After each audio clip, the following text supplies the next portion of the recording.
Henri Buzicazo, bonjour.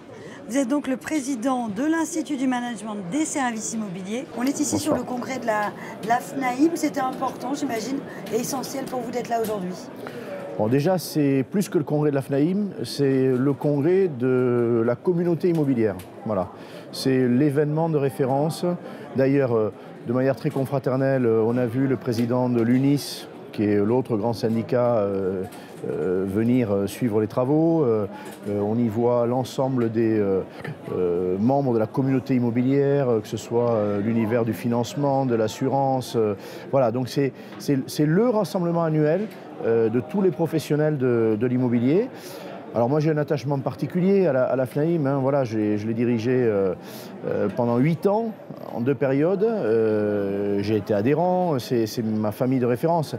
Mais bien au-delà de ça, c'est un moment clé, avec des débats d'actualité sur l'avenir de la profession, des débats sur l'actualité juridique, législative.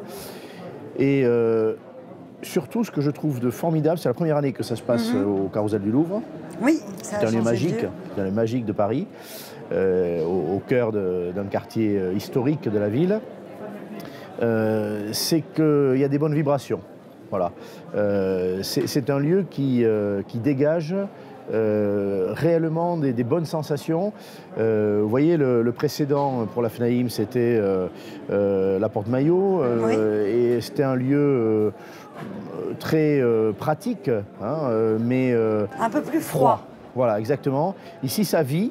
C'est le premier jour, hein, mais on voit bien que tout le monde est très heureux ici. Il se passe quelque chose au Carrousel du Louvre. C'est plus une fête qu'un simple rassemblement.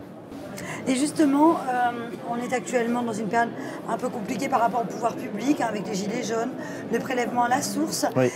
Quels sont aujourd'hui les rapports entre les professionnels de l'immobilier et le gouvernement actuel, les pouvoirs publics ? Alors déjà, je m'empresse de dire que le jaune de ma cravate, c'est le jaune de la FNAIM. Hein, cette cravate, j'avais contribué à la fabriquer à 25 ans, quand je dirigeais la FNAIM. Voilà, c'est un produit dérivé, c'est la cravate officielle de la FNAIM d'il y a 25 ans. Maintenant, plus sérieusement, sur le jaune qui évoque la contestation, il y a un point commun avec ce congrès qui accueillera le ministre demain matin à 9h30. La relation entre les corps intermédiaires, comme on dit, de l'immobilier, c'est-à-dire les fédérations professionnelles ou les associations de consommateurs d'ailleurs, hein, Fondation Abbé Pierre par exemple, et les pouvoirs publics, cette relation, elle n'est pas de grande qualité. Les parties prenantes de l'immobilier ne se sentent pas ni écoutées ni entendues. Alors, est-ce que la politique qui en ressort est mauvaise ? Non, elle est entre deux. Il y a des bonnes décisions qui sont prises et il y a aussi des gestes qui sont vraiment malvenus, malveillants, mal ciblés. La loi de finances 2017 a coupé les ailes à un certain nombre de dispositifs qui étaient précieux. Qu'est-ce qui va sortir de la loi de finances 2018 ? Elle est en train pour 2019, elle est en train de se voter. On ne le sait pas. Dans la loi Elan, des bonnes dispositions et puis des dispositions qui finalement n'ont pas été adoptées ou qui ont été déformées. Des pouvoirs publics qui devraient très sérieusement perdre en arrogance et gagner en attention aux experts. Il ne faut pas imaginer, je crois que le président Macron, il fait une erreur à imaginer que ce qu'on appelle les lobbies, qui sont là pour éclairer la décision, vont empêcher la réforme. Ce n'est pas vrai. Ils ont évolué. La FNAIM a évolué, la Fédération des promoteurs a évolué, la Fédération du bâtiment. Qu'est-ce qu'on veut tous ? C'est que l'économie immobilière marche bien pour que l'emploi fonctionne mieux, pour que les ménages soient satisfaits. Donc cette relation, aujourd'hui, elle se cherche. Idem avec les maires de France. Ils étaient en congrès il y a 2 jours.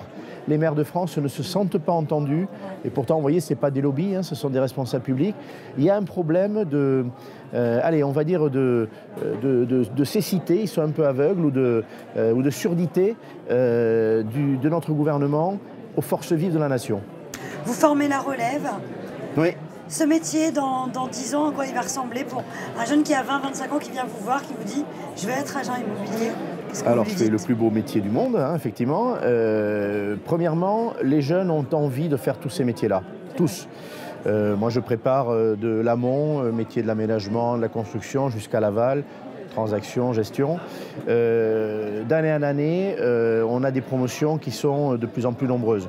C'est vrai de mon école, c'est vrai des écoles consoeurs. J'en parle volontiers, l'école de l'AFNAIM, l'ESI, l'ESPI, que j'ai présidé il y a très longtemps. Voilà, je peux dire confraternellement que nous avons un succès croissant auprès des jeunes. Alors, qu'est-ce qu'ils vont faire de ces métiers-là? Ils vont en faire des bonnes choses. Déjà, ils n'y entrent plus pour faire de l'argent. C'est vrai. Voilà. Et ça a beaucoup été associé à l'immobilier, beaucoup trop.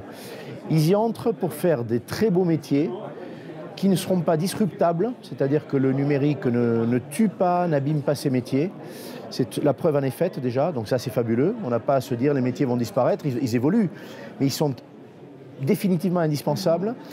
Et ce sont des métiers qui ont du sens. Les jeunes aujourd'hui, génération X, Y, ils veulent des métiers qui ont du sens. Voilà.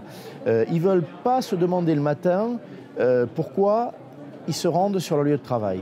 Et ce n'est pas la feuille de paye qui les fait aller sur le travail. C'est le fait d'aimer le travail. Aimer leur travail, se dire je sers les ménages, je suis utile à quelque chose et je peux me regarder dans la glace. C'est une génération qui est une belle génération de ce point de vue-là. Alors, quand on dit mais ils privilégient les loisirs, etc., oui, ils comptent aussi prendre soin de leur famille, prendre soin de leurs amis, ils ont raison. Une vie, c'est un équilibre. Mais ils veulent des métiers avec du sens. Voilà. Donc, je suis très heureux de voir ces évolutions-là. Et dans, vous disiez 25 ans, dans 10 ans, dans 20 ans et au-delà, moi, je pense qu'on aura des professionnels très compétents, très engagés et généreux. Merci beaucoup. Merci. Excellente journée à vous. Merci. Merci.